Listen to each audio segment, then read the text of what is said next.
All right, you did well on the exam. Class average was 62. I always aim for 65, so I was very happy. 11 students scored 100. I believe that my exam review was extremely fair, according to some instructors, perhaps even too close for comfort. I did a problem with parallel resistors and a battery. I applied Gauss' law for cylindrical symmetry. I spent quite a bit of time discussing where charge occurs and where charge cannot be located on conductors. And I hit the idea of capacitors and dielectrics also quite hard. I prefer not to think about a rigid division between pass and fail, but I'd rather tell you that all of you who scored less than 47 in my book are sort of in the danger zone. Now, that doesn't mean you're going to fail the course, nor does it mean that you will pass the course if you scored 70. But those people are in the danger zone. I think you should talk to your instructor, and I'd advise those people also to make frequent use of our tutors. 2 exams to go, plus the final. Today I'm going to uncover a whole new world for you, and you will see how 802 comes in there in a very natural way. The Lorentz force F is the charge times the cross product of the velocity of that charge and the B field that the charge experiences. If I have here a positive charge plus Q, and it has a velocity V in this direction, and the magnetic field would be uniform, and coming out of the blackboard, there's going to be a force on this charge according to this relationship, and the force is then like so. Perpendicular to V, perpendicular to B. In this case, the charged particle is going to go around in a circle. The Lorentz force cannot change the speed, cannot change the kinetic energy, because the force is always perpendicular to the velocity, but it can change the direction of the velocity. And so what you're going to see is that the charged particle will go around into a perfect circle if the magnetic field is constant throughout. And the radius of this circle can very easily be calculated using some of our knowledge of 802. The force is QVB, because I chose B also perpendicular to V, and so there is no sign, the sign of the angle between them is 1. And this now has to be the centripetal force that we encountered in 801, which is mv squared divided by r, m now being the mass of this particle. And so you'll find now that r equals mv divided by qb. And this, by the way, I want to remind you, is the momentum of that particle. If you look at this equation, it's sort of pleasing. If the charge is high, then the Lorentz force is high, so the radius is small. If the magnetic field is high, the Lorentz force is high, so the radius is small. If the mass of the particle is high, there is a lot of inertia, and so it is very difficult to make it go around, so to speak. So a very high mass, you expect a very high radius. And so that looks all intuitively quite pleasing. Let's do a numerical example.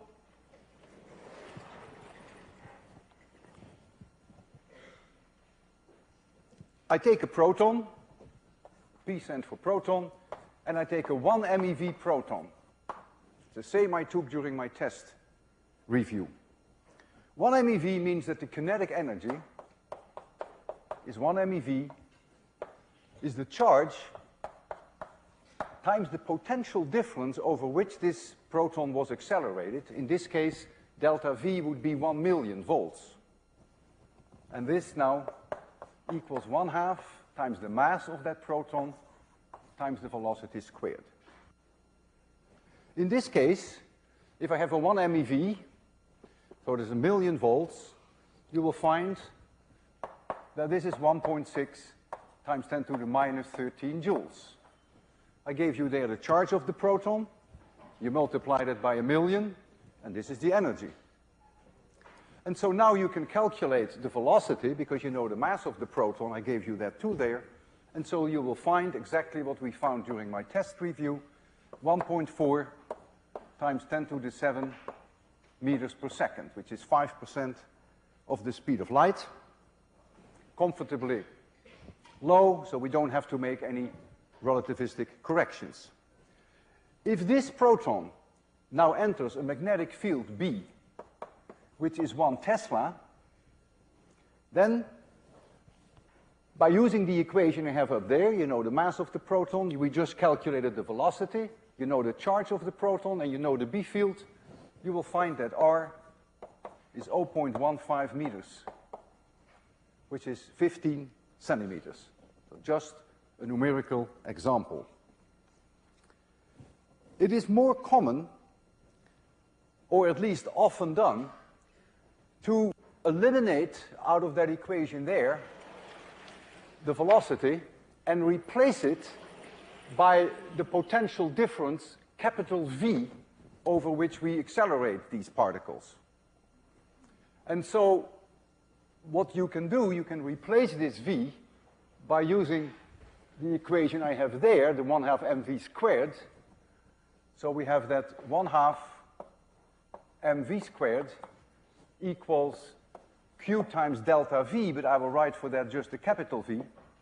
And I substitute this V now in here. And so I no longer see the velocity, but I now see this potential difference. In the case of that proton, this V would be 1,000,000.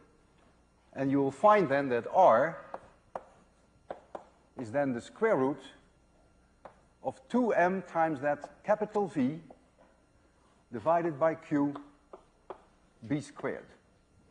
So the two equations are, of course, the same physics, but it's a different representation. If you put in for V now 10 to the 6, mass of the proton, charge of the proton, and 1 Tesla field, of course you find exactly the same 0.15 meters. Now this is all nice and dandy, but this works as long as the speed is much smaller than the speed of light. If that's no longer the case, then we have to apply special relativity, and that is not part of this course, but I would like to briefly touch upon that today. I can show you how things go sour, because suppose we have a 500 kilo electric volt electron. So that means that in this equation here, the V is 500,000, the Q is the charge of the electron, M is now the mass of the electron, and if I apply that equation, I find that V is 4.2 times 10 to the 8 meters per second, and that is larger than the speed of light. So that's clearly not possible. The actual speed, if you make relativistic corrections, is 2.6 times 10 to the 8 meters per second. And although I don't expect you to be able to make those relativistic corrections, I will make them today, and you will see why I have to, and I want to show you that, in fact, this is not all that difficult, even though I will not hold you responsible for these equations. So what I have here is now the kinetic energy is again QV, that's not changing, but it's no longer 1/2 mv squared, but it is gamma minus 1 times mc squared. And gamma is defined there, it's called the Lorentz factor.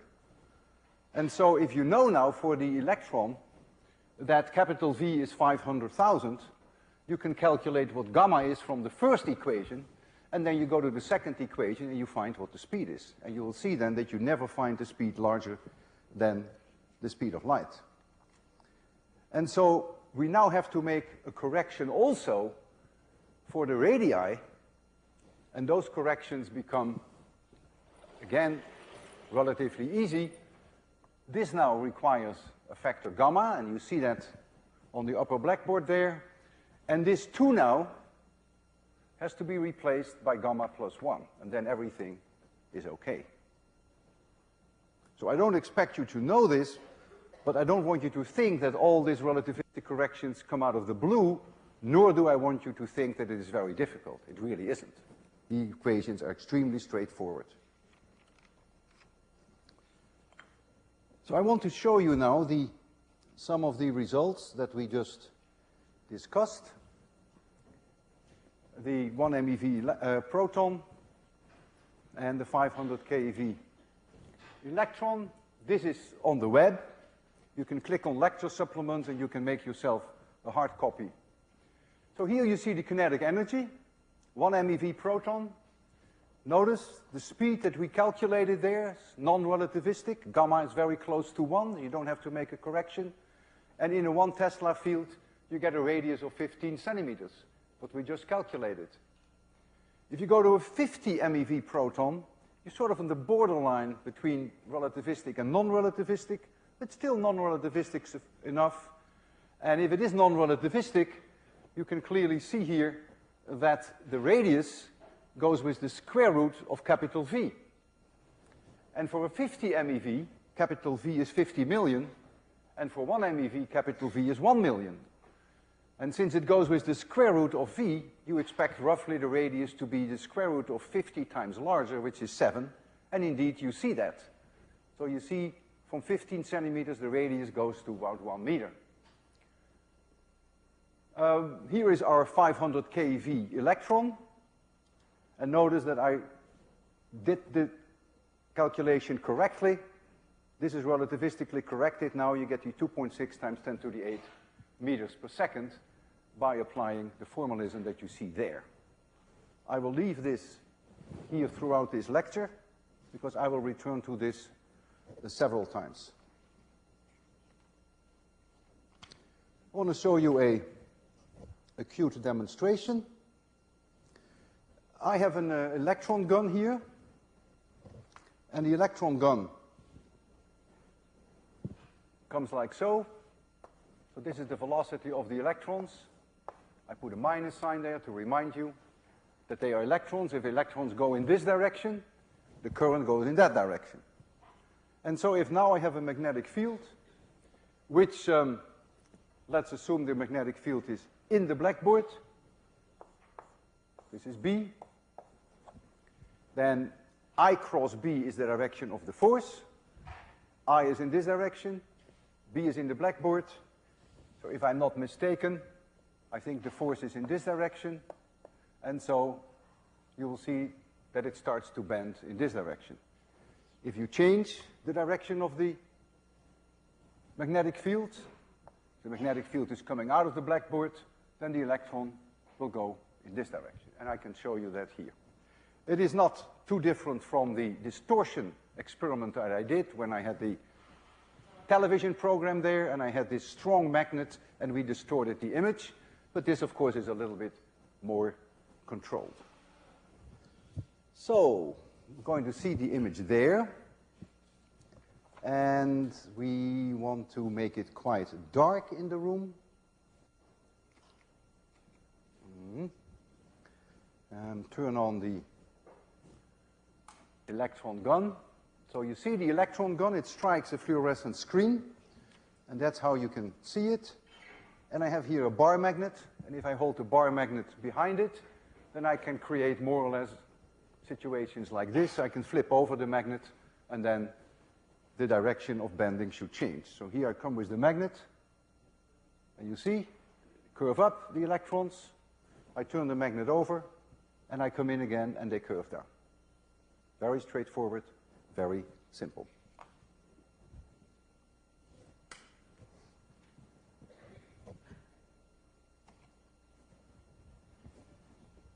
Okay.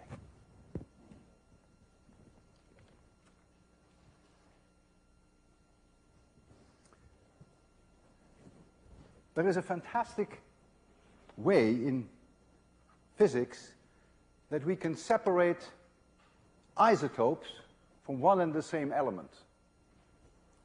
If we, for instance, take uranium, then uranium, when you find it, it's for 99.3% uranium-238.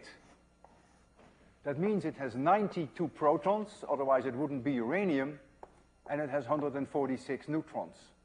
99.3%. 0.7% is uranium-235.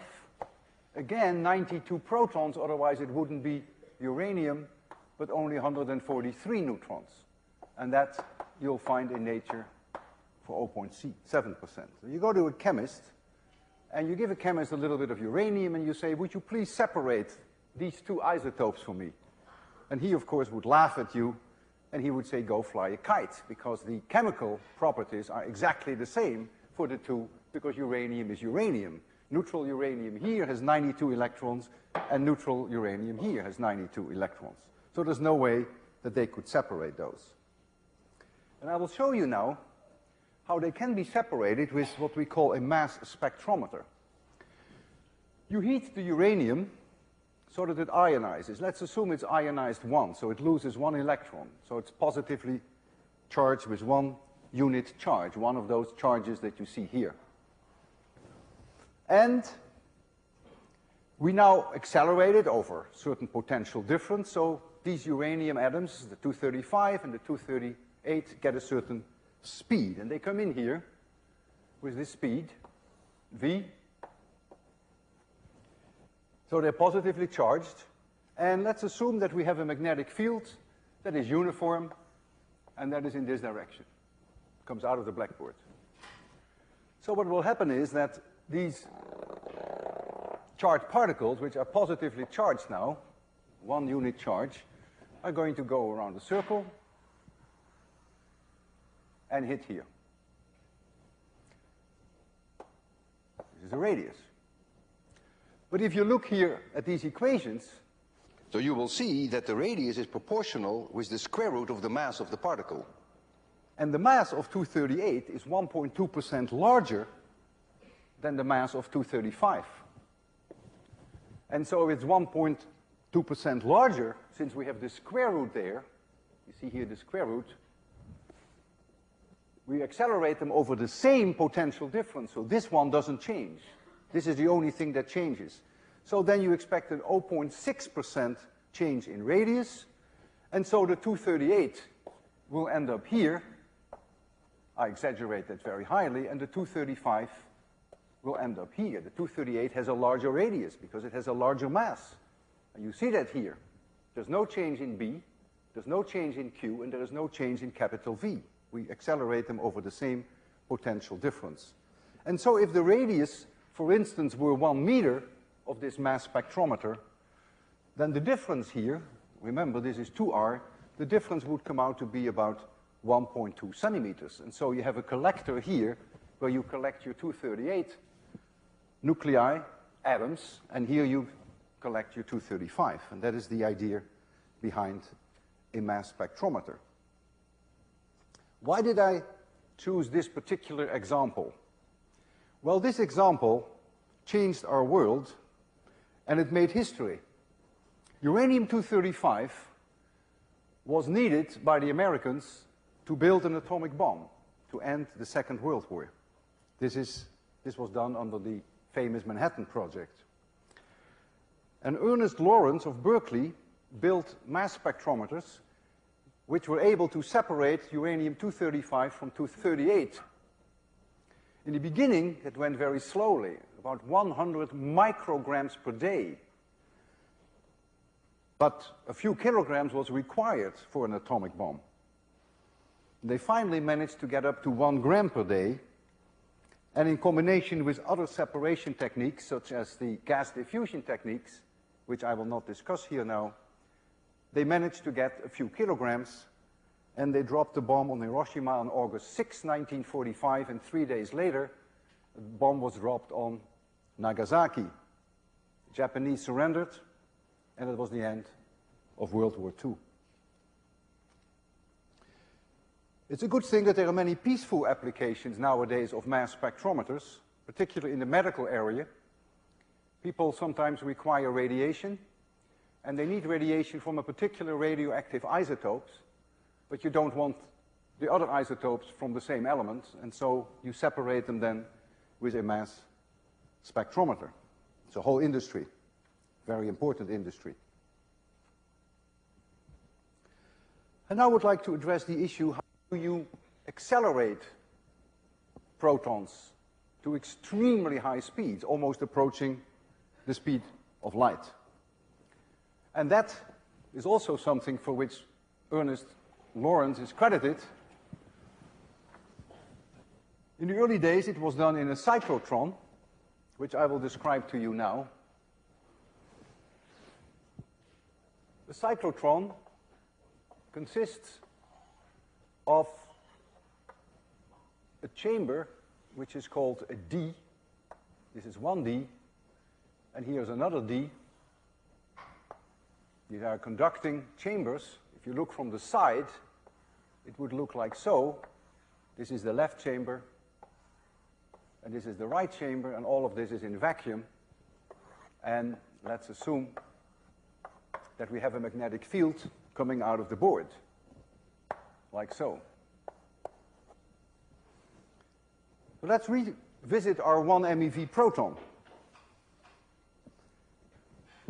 Suppose I release in this chamber here a 1 MeV proton, and I know the speed with which it comes out, because the 1 MeV proton had a speed, oh, you still see it there, 1.4 times 10 to the 7 meters per second.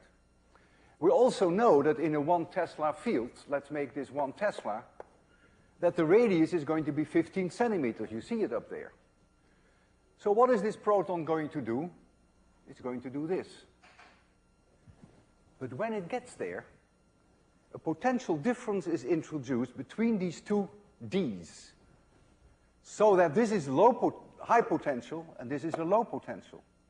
And so you're going to get an electric field now in this gap, in this direction, and so this proton is being accelerated. And let's suppose that the difference in potential is 20 kilovolts. Then this proton will gain in kinetic energy, it will gain kinetic energy 20 kilo electron volts. That's the way electron volt is defined. And so you start off with 1 MeV, so when it has crossed this gap, it is now 1.02 MeV, 20 keV more. The radius now is larger. If capital V is 2% higher, and I go to this equation, then the radius is 1% higher. And so when it comes out here, and it makes a circle, the radius now is 1% higher than 15 centimeters. But when it gets to this part of the D, this potential difference is reversed, and so the electric field is again in this direction, in the direction of the proton, and so it is accelerated again by 20 kilo electron volts. Now the radius, of course, is even larger, and so very gradually, every time that it reaches the gap, the potential difference is changed in direction to accelerate the proton, and so it gradually spirals out then to the largest radius that you have. So during one full rotation, it gains 20 kilo electron volt once and 20 kilo electron volt twice, so it gains 40 kilo electron volts. And so the electric fields are doing the work. They accelerate the particles. Magnetic fields cannot accelerate. Magnetic fields can change the direction, but they can do no work on the particles. So the magnetic fields confine the particles. So let's assume we go 1,225 full rotations. During each rotation, the kinetic energy increased by 40 keV. And so if you multiply the two, then you see now that the kinetic energy of this proton increased by 49 million electron volts, because it went 1,225 times all the way around. And so now you have 49 MeV plus the 1 MeV that you started with. So now you have a 50 MeV proton. You see the second line there? There we have that 50 MeV proton that I discussed with you earlier. In a 1 Tesla field, now the radius is 1 meter. So if this unit had a radius of 1 meter, that would be fine. By that time, it would be all the way near the circumference of this unit.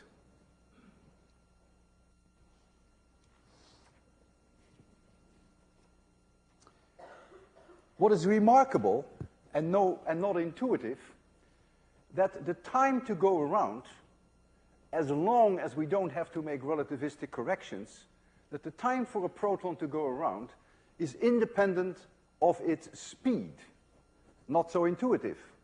And you can see that very easily, because the time to go around is 2 pi r divided by its speed. You see, the radius is proportional to v. And so the time itself is independent of v, because r itself is linearly proportional with the speed, and so that cancels. And so you'll find now that the time to go around is simply 2 pi times the mass of that particle divided by qb. And if you correct relativistically, then you have to multiply by gamma. But if you stay non-relativistic, then it's independent of the speed of the protons. So if we stick to this particular case of our 1 MeV proton that became a 50 MeV proton, going around 1225 times, this time to go around once is only 66 nanoseconds. So this is 6.6 times 10 to the minus 8 seconds. To give you some feeling of how fast all this is going. So if you go around 1225 times, that would take only 80 microseconds. So in 80 microseconds, does all of this occur? And that means you have to switch this field twice per full rotation. Make sure that the E field is in this direction, but when the proton comes here, the E field has to be in that direction. And so the switching frequency, which can easily be calculated, becomes about 30 million times per second, about 30 megahertz. And all of that takes place in 80 microseconds, and you create 1 MeV protons, you turn them into 50 MeV protons. A mind-boggling concept, but it works. Quite remarkable. Now, because of the relativistic corrections that you see here with gamma,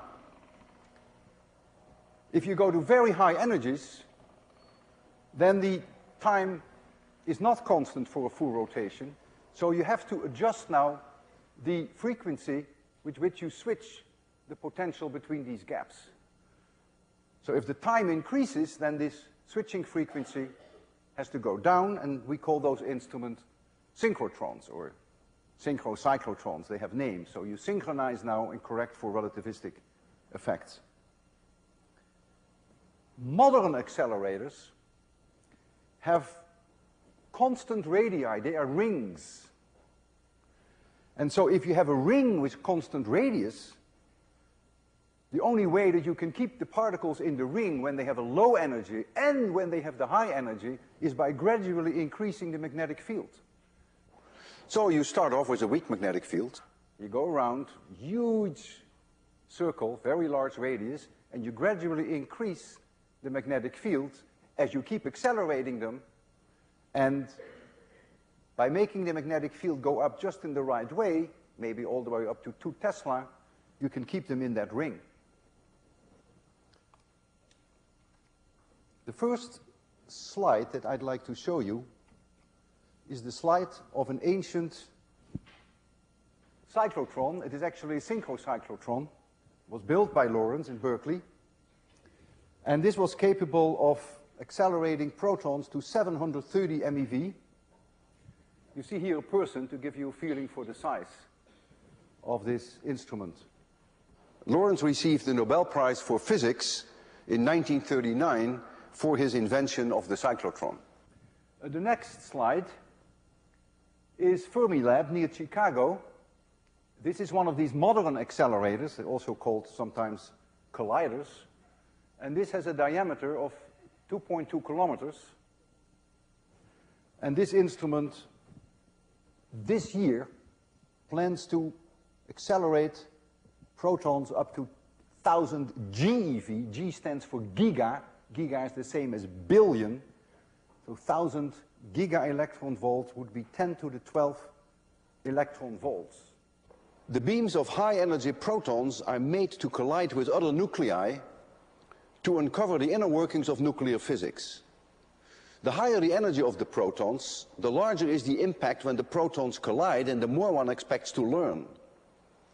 By using ever-increasing energies of the protons, which are nuclear bullets, one explores unknown territory.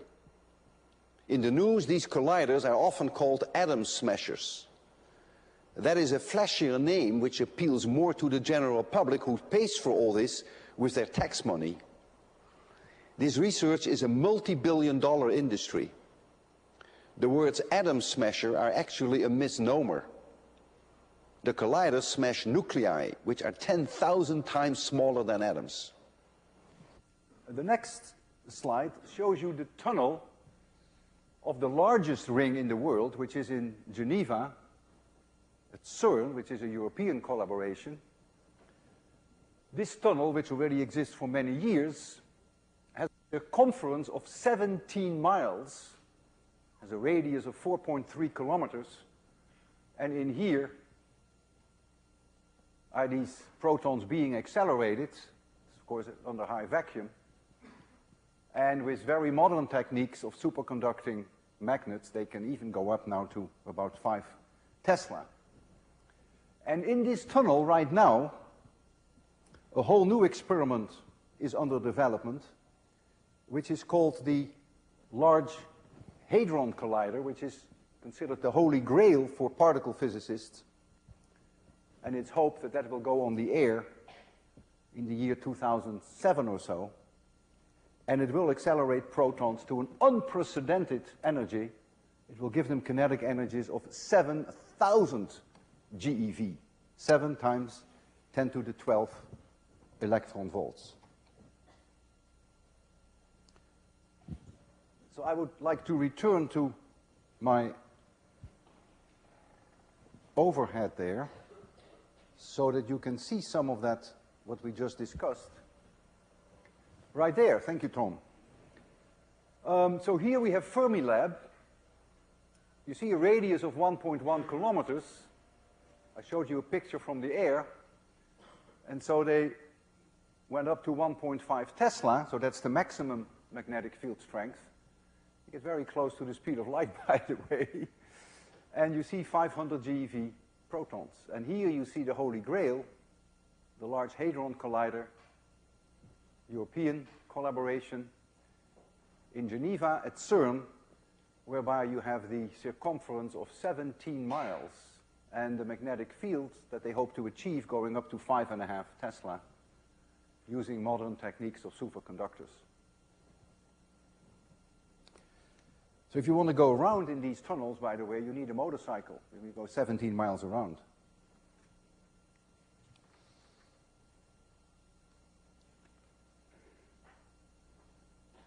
The goal of all this physics, of all these experiments, is to enter new territory, to learn about these mysterious nuclear forces, and to see what is inside protons and to see what is inside neutrons.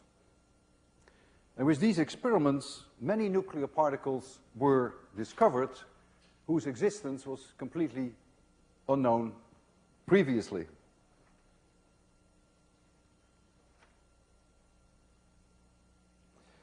Now comes the issue, how can you see the results of these collisions, of these particles with very high energies? Well, you can make the tracks of these particles visible. In fact, today, you will see them with your own eyes. And in the old days, this was done with cloud chambers, and that's the demonstration I will do today for you.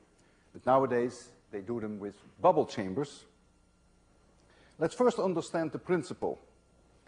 If you have a charged particle, whether it is an electron or a proton or an alpha particle is the nucleus of helium, it's 2 protons, 2 neutrons. If it goes through the air, it makes ions. And as it goes through the air and it makes ions, it slowly loses its kinetic energy, and it finally comes to a halt. If we take a 10 MeV electron in 1 atmosphere air, it could go 40 meters. If you take a proton of 10 MeV, it would only go 1 meter, because the density of ions is higher, because it has a higher mass. And if you take an alpha particle, which has a higher mass than a proton, and it has a double charge of a proton, then it would only go 10 centimeters. It's a very high density track that you would get from an alpha particle. And so one way you can see these tracks is using cloud chambers. And a cloud chamber works in principle as follows. You can just have a chamber in air, 1 atmosphere air, but you put liquid alcohol in there, that's the way we will do it, and you cool the bottom. You see one there, which you will see a little later, and you cool the bottom with solid CO2, and then you get inside this chamber, you get a temperature gradient. And there's a layer there where the alcohol should really condense into little drops, because it's that cold. But for reasons that are complicated, it doesn't do it quite yet. We call that undercooled alcohol. Even rain can be undercooled. Just below freezing point, it's still liquid. And the moment it hits the ground, it would immediately become solid, by the way. That's also undercooled liquid. Now here we deal with an undercooled vapor. And so when these ions are made by these charged particles, these ions act as seeds for the drops, in this case the alcohol drops. And you can literally, with your eyes, visually see these drops being formed. I'd like to go through one numerical example, and I want to go to a 500 keV electron, which you see there. Notice that I corrected the speed relativistically, otherwise you would get this ridiculous number that we calculated earlier, which is larger than the speed of light. And suppose we have a 1/10 Tesla field. Then the radius would be 2.9 centimeters. But after a while, this electron will lose its energy, and then there comes a time that it has only 100 kiloelectron-volt left.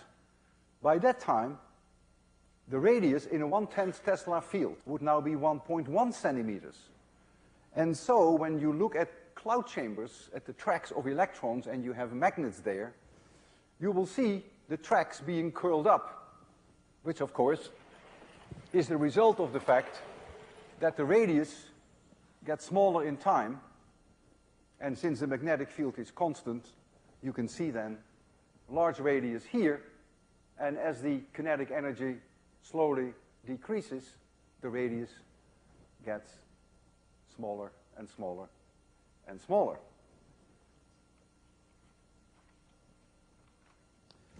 So let's look at a few more slides. In 1932, Anderson noticed a track in a cloud chamber which had the appearance of an electron. It had the right mass, it had the right charge, but the direction of curvature was wrong. And so he concluded that it was an electron which was positively charged, which is now called a positron. And these positrons had been predicted on purely theoretical grounds by Dirac. And Anderson received the Nobel Prize for his discovery in 1936, only 4 years after he discovered the positron, and Dirac had already received his Nobel Prize in 1933 for his theoretical work.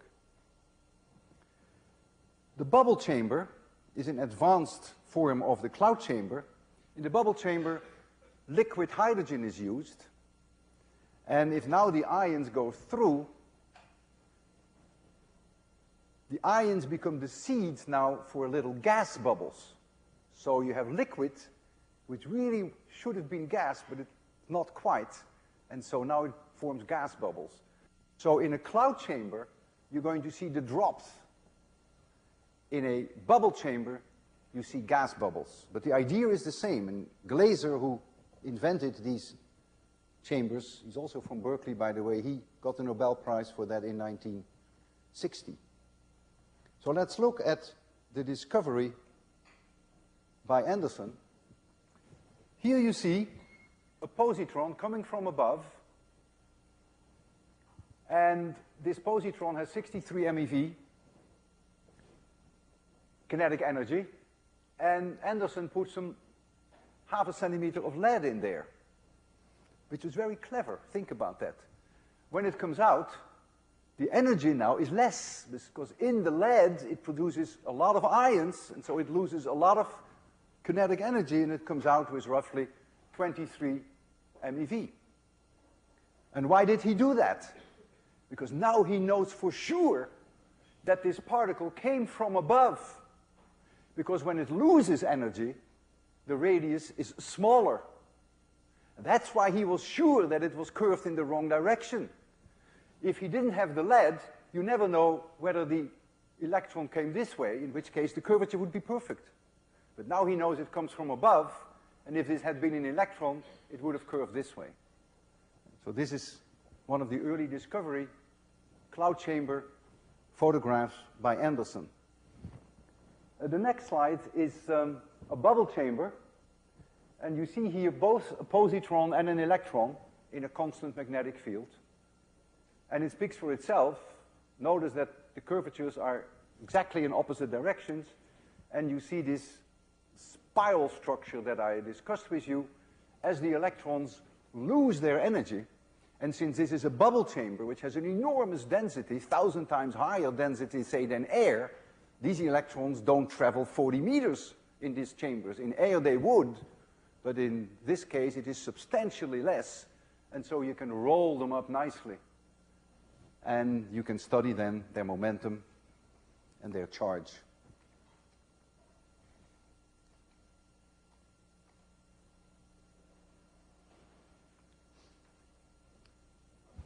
Using accelerators and cloud chambers and bubble chambers, a whole new world of nuclear physics emerged.